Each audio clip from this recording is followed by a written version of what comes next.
క్లియర్గా జగన్తో బీజేపీకున్న పరోక్ష అవగాహనకి ఇది ఉదాహరణ కదా.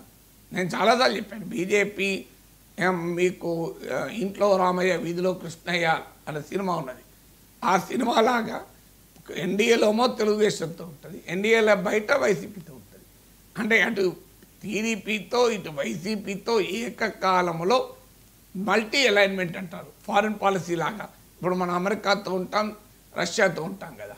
సో అలా బీజేపీ పాలిటిక్స్లో ఫారిన్ పాలసీని పట్టుకొచ్చేసింది. ఎందుకు ఫారిన్ పాలసీ ఎందుకు అలా ఉంటుందంటే దేశ ప్రయోజనాల కొరకు ఉంటుంది. ఇక్కడ ఎందుకు ఉంటుందంటే బీజేపీ ప్రయోజనాల కొరకు. బీజేపీ ప్రయోజనాల కొరకు అటు టీడీపీ అయినా ఇటు వైసీపీతో సమదూర సిద్ధాంతం చాలా రోజులు చెప్పారు. కొన్ని సమదూర సిద్ధాంతం ఉన్నప్పుడు అడిగారంటే అర్థం. ఇప్పుడు సమదూరమే కాదు, ఇప్పుడు ఎన్డీఏలో భాగస్వామి టీడీపీతో కలిసి వైసీపీని గెలవకుండా చేశారు, ఓడించారు. అయినా కూడా ఇప్పుడు బీజేపీ మళ్ళీ జగన్తో దోస్తీ చేస్తుంది.